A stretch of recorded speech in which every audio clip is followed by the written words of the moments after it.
ഹരേ കൃഷ്ണ. സർവം ശ്രീ രാധാകൃഷ്ണാർപ്പണമസ്തു. അധ്യായം 18 സന്യാസത്തിൻ്റെ പരിപൂർണത. ശ്ലോകം 47. ശ്രേയാൻ സ്വധർമ്മോ വിഗുണഃ പരധർമാത് സ്വനുഷ്ഠിതാത് സ്വഭാവനിയതം കർമ്മ കുർവന്നാപ്നോതി കിൽബിഷം. വിവർത്തനം: അന്യൻ്റെ കർമ്മം ഭംഗിയായി ചെയ്യുന്നതിനേക്കാൾ നന്ന് കുറ്റമറ്റതായില്ലെങ്കിൽ പോലും തനിക്ക് വിധിക്കപ്പെട്ട പ്രവൃത്തി ചെയ്യുക എന്നതാണ്. സ്വഭാവത്തിനനുസരിച്ച് നിർദ്ദിഷ്ടമായ കർമ്മത്തിലേർപ്പെടുന്നവർക്ക് പാപപ്രതികരണം അനുഭവിക്കേണ്ടി വരില്ല. ഭാവാർത്ഥം: ഓരോരുത്തരുടെയും തൊഴിലിനെ സംബന്ധിക്കുന്ന കർത്തവ്യങ്ങൾ ഭഗവത്ഗീതയിൽ നിർദ്ദേശിച്ചിട്ടുണ്ട്. ബ്രാഹ്മണർ, ക്ഷത്രിയർ, വൈശ്യർ, ശൂദ്രർ എന്നീ വിഭാഗങ്ങളിൽപ്പെട്ടവർക്ക് താന്താങ്ങളുടെ സ്വഭാവാനുസൃതമായി ചെയ്യേണ്ടുന്ന കർമ്മങ്ങളെ മുമ്പ് നിർദ്ദേശിച്ചു. ഒരു കൂട്ടർക്ക് വിധിക്കപ്പെട്ടവ മറ്റുള്ളവർ അനുകരിക്കരുത്.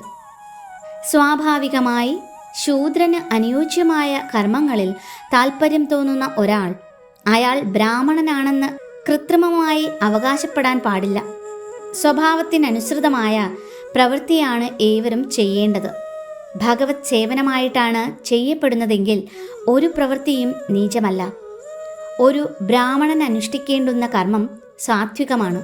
എങ്കിലും സ്വഭാവേന സ്വാത്വികനല്ലാത്ത ഒരാൾ ബ്രാഹ്മണന് നിർദ്ദിഷ്ടമായ കർമ്മത്തെ അനുകരിക്കരുത്. ഭരണകർത്താവായ ക്ഷത്രിയനാകട്ടെ അധമകൃത്യങ്ങൾ ചെയ്യേണ്ടി വരും. ശത്രുക്കളെ ഹിംസിക്കാനായി അയാൾക്ക് അക്രമാസക്തനാകണം.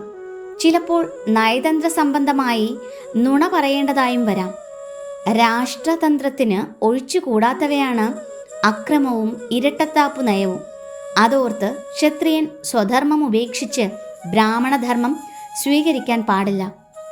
ഭഗവത് പ്രീതിക്ക് വേണ്ടിയായിരിക്കണം മനുഷ്യൻ്റെ പ്രവൃത്തി. ഉദാഹരണമായി അർജുനൻ്റെ കാര്യമെടുക്കാം. അർജുനൻ ക്ഷത്രിയനാണ്.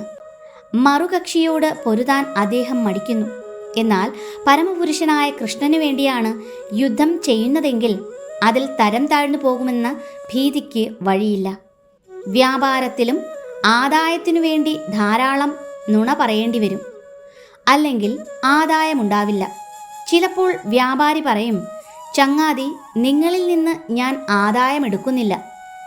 പക്ഷേ ആദായമെടുക്കാതെ വ്യാപാരിക്ക് ജീവിക്കാനാവില്ലെന്ന് ഓർക്കണം. അപ്പോൾ താൻ ആദായമെടുക്കില്ലെന്ന് ഒരു കച്ചവടക്കാരൻ പറഞ്ഞാൽ അത് നുണയാണ്.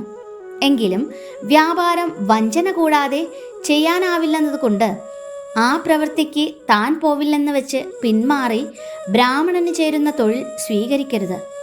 അങ്ങനെ ചെയ്യാൻ നിർദ്ദേശമില്ല. ക്ഷത്രിയനാകട്ടെ വൈശ്യനാകട്ടെ ശൂദ്രനാകട്ടെ തൻ്റെ പ്രവൃത്തി കൊണ്ട് ഭഗവാനെ സേവിക്കുകയാണെങ്കിൽ അവൻ ഏതു വകുപ്പിൽപ്പെടുന്നു എന്നതിന് പ്രസക്തിയില്ല. വിവിധ യജ്ഞങ്ങൾ അനുഷ്ഠിക്കേണ്ടുന്ന ബ്രാഹ്മണർക്കും ചിലപ്പോൾ യജ്ഞവിഹിതമായ ജന്തുഹിംസ ചെയ്യേണ്ടി വരുന്നു. അതുപോലെ തന്നെ ഒരു ക്ഷത്രിയൻ സ്വധർമാനുഷ്ഠാനമെന്ന നിലയിൽ ശത്രുക്കളെ വധിച്ചാൽ അയാൾ പാപിയാകുന്നില്ല. 3-ാം അധ്യായത്തിൽ ഈ വിഷയം സ്പഷ്ടമായും വിശദമായും വിവരിച്ചിട്ടുണ്ട്. യജ്ഞത്തിനു വേണ്ടി, വിഷ്ണു ഭഗവാനു വേണ്ടി ഓരോ മനുഷ്യനും കർമ്മം ചെയ്യണം. സ്വന്തം ഇന്ദ്രിയ തൃപ്തിക്കു വേണ്ടി ചെയ്യുന്നതെന്തും ബന്ധന കാരണമായി തീരും.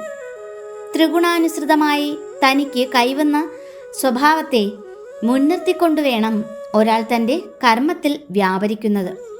ഭഗവാന്റെ പരമോദ്ദേശം നിറവേറ്റാനുതകുന്നതാവണം ആ പ്രവൃത്തിയെന്ന ദൃഢനിശ്ചയവും ആവശ്യമാണ്. ഹരേ കൃഷ്ണ. സർവം ശ്രീ രാധാകൃഷ്ണ അർപ്പണമസ്തു.